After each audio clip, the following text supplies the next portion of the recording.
With still no Justin Jefferson and 6 teams on bye in total, we have a lot to cover, so let's jump into it. Here are your Week 7 wide receiver rankings. We'll start with Tyreek Hill. Hill is the undeniable wide receiver 1 in fantasy football right now with Justin Jefferson on the IR. Hill leads the league in receiving yards by 140 at the moment, has the most receiving touchdowns with 6, and he's averaging a ridiculous 19.4 yards per reception.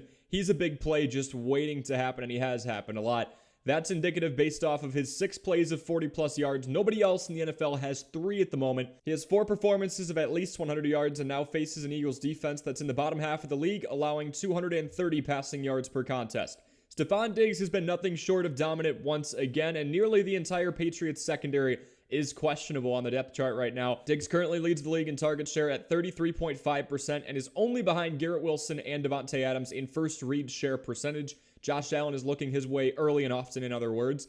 He has 36 more targets than anybody else on the Bills, and week in, week out is one of the most reliable options in the NFL. Combine a couple of these factors, and I think you get a pretty phenomenal performance for Diggs in Week 7. In a nutshell, Davante Adams said he's not getting the ball enough. He faces off against a Bears secondary that is allowing the 4th most amount of passing yards per game at 270. Adams is already attracting a 30.9% target share, and while the Bears secondary is healthy with Jalen Johnson and Eddie Jackson both back, they probably aren't going to go and hold on to the ball a whole lot with running back injuries galore and Justin Fields now down, meaning Tyson Bagent has to step in and make his first career start. Bagent could go off and surprise us all, but I could honestly also see Max Crosby abusing this bruised up line and getting the ball right back to the Vegas offense. This man is also a scoring machine in Davante Adams. He has the most amount of red zone targets by any receiver right now. 2 weeks into his return, and Cooper Kupp has shown no signs of slowing down or missing any type of a step. Matthew Stafford has targeted him 21 times in 2 games. He is averaging 23.8 fantasy PPR points per contest, and I don't see that type of production slowing down anytime soon. He faces off against the Steelers this week. That's a secondary that in the past has had a great reputation, but right now they're allowing the 4th most amount of fantasy points to receivers. I expect Cooper Kupp to capitalize on this as he continues to be the primary option ahead of Puka Nacua in Los Angeles. A.J. Brown is one of the best deep ball targets in the league and will be on the other end of this heavyweight matchup between the Eagles and the Dolphins. He leads the league in air yards per target right now with over 840 at the moment, meaning Jalen Hurts is not afraid to air the ball out to somebody who broke the Eagles' single-season receiving yards record last season. Miami allows the 9th most amount of fantasy points to receivers at the moment. Even though Philly runs the ball more often than 90% of the league right now, I would expect that they'll have to throw it a bit more to keep up with the best offense in the league in the Miami Dolphins. Keenan Allen currently sits at wide receiver 4 overall in fantasy football and is defying the age factor. He joins Adam Thielen, Raheem Mostert, and Tyreek Hill as individuals over the age of 30 who are just popping off. Allen has cleared 20 fantasy points in 3 of his last 4 games, is easily Justin Herbert's favorite target, and is obviously benefiting from Mike Williams being down for the season. Allen has only seen less than 9 targets in 1 week thus far, so I think that sheer volume should overcome the fact that they are playing against a Chiefs defense, allowing the 7th least amount of fantasy points to receivers. Health is wealth, and that statement could not apply more to any other team outside of the 49ers at the moment. Deebo Samuel has been bruised up and is currently questionable. Christian McCaffrey is battling an oblique injury, and here's Brandon Ayuk standing as one of the only receiving options on this team that hasn't had some type of injury issue in the last couple of weeks. Ayuk is averaging an impressive 16.5 fantasy points per contest and is a top 20 fantasy wide receiver despite not finding the end zone since week 1, although he did so twice. The Vikings allow the 3rd most amount of fantasy points to receivers, and I expect Ayuk to capitalize on what should be a bounce-back week for San Fran. He'll just need to get involved early, as the 49ers are touchdown favorites and are currently the most run-heavy team in the league already. DK Metcalf continues to pace the Seahawks passing game. Seattle throws the ball nearly 60% of the time, 13th highest rate in the league. Metcalf is questionable and hasn't been in practice as of Thursday, so keep an eye on him and be ready to pull him out of your lineup if he doesn't play. If he does play, he will be facing off against the Cardinals defense, allowing the 7th most amount of fantasy points to the position. Just keep an eye out for the health factor with DK here. Amon-Ra St. Brown hangs around and remains in the top 10 of my rankings. This is somebody who I would highly recommend you trade for. He has cleared 15 fantasy points in all but 1 week and has cleared 10 fantasy points every week. Regardless of your record, you could benefit from having this guy on your team if you already have him. I guess I'm speaking on the other side of things and saying don't get rid of him. I mean, he has done it with 7 targets, but he's also seen 15 in 1 game. St. Brown doesn't exactly have a crutch. He doesn't need a ton of volume and doesn't need touchdowns to produce from a fantasy perspective. St. Brown capitalizes on every opportunity. He's among the top 10 receivers in the league for broken tackles with 4. There's just a lot to like here. You should be starting this guy every single week. Amari Cooper is a lot like Michael Pittman, who is on this list a little bit later in the video.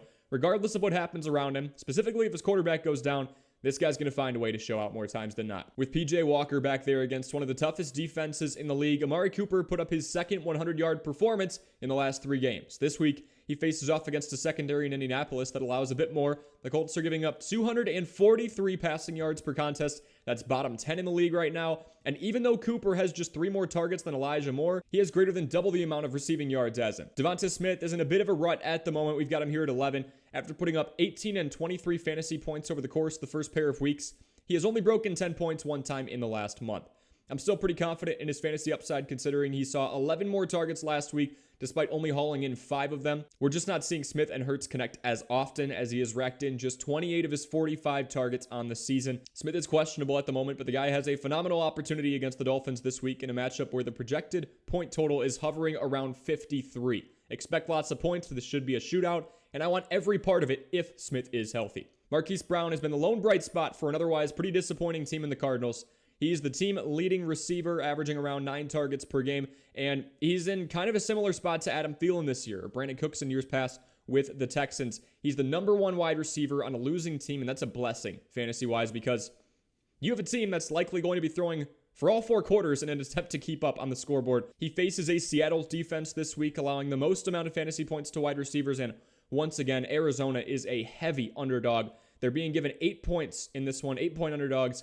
That sounds like a more throw-heavy scheme to me. Once again, I've got Puka Nacua here at number 13 overall against a Pittsburgh defense that definitely has some holes in it, as I mentioned before. I'm still in a place where I want to figure out Puka's role as a wide receiver too now that Cooper Kupp is back. The first week Kupp was back, Nacua looked like he'd be in line for around the same amount of workload.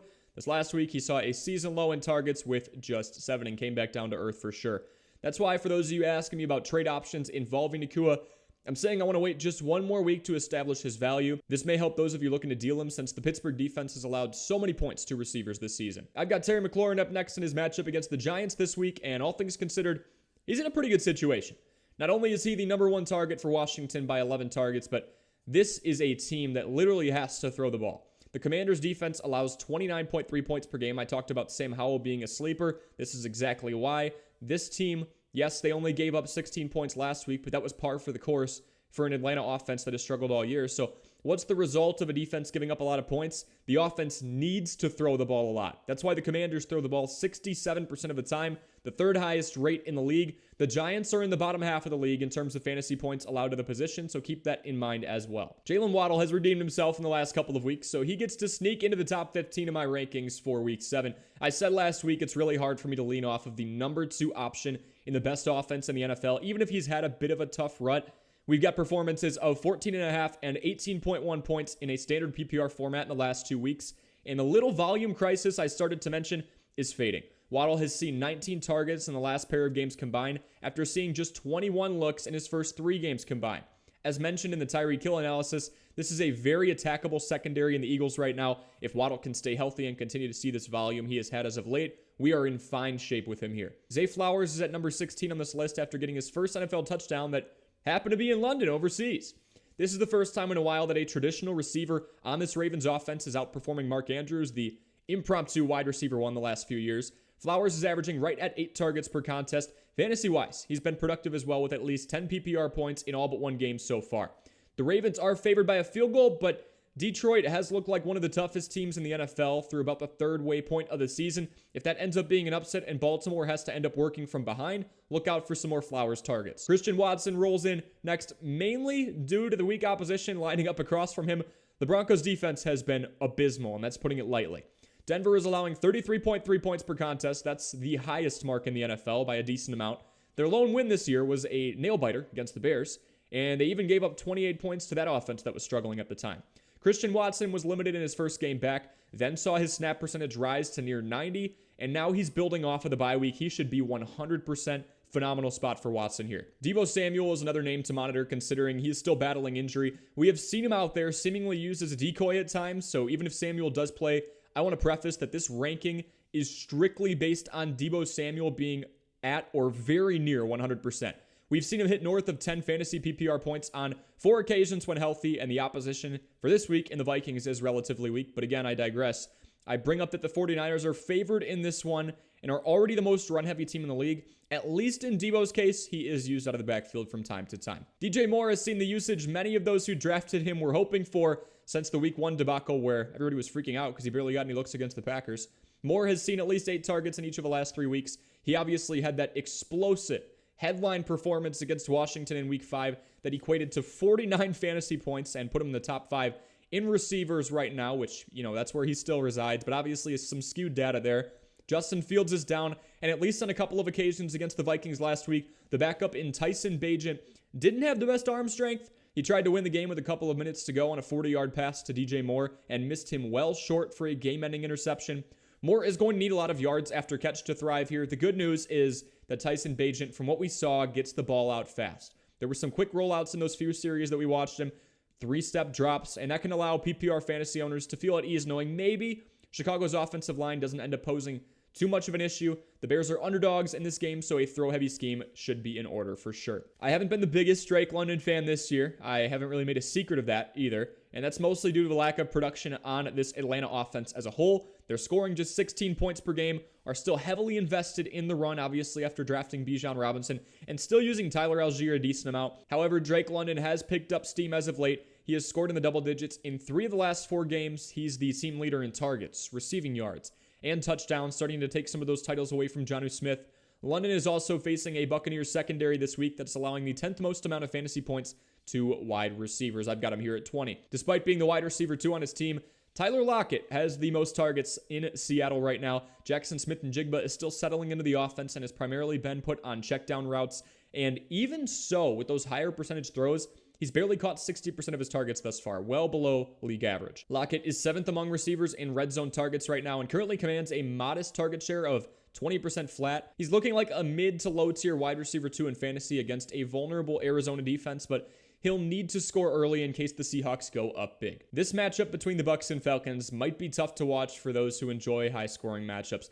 The Falcons don't have much of an offense themselves, but it's the defense that have kept them in and ahead of matchups. I have Chris Godwin here at 22. The Falcons are allowing just 180 passing yards per contest, and with A.J. Terrell likely shadowing Mike Evans, that's why I've got Godwin just above him here, and then Evans right after. Michael Pittman Jr. continues to persevere with less than ideal circumstances happening at the quarterback position. Anthony Richardson is out for the season, but I am a firm believer that the Colts have one of the best backup quarterbacks in the league in Gardner Minshew. Minshew has tossed 47 touchdowns to just 18 interceptions over the course of 26 games, and Pittman Jr. is averaging 900 receiving yards per season, despite the fact he's operating with a revolving door at quarterback year after year after year.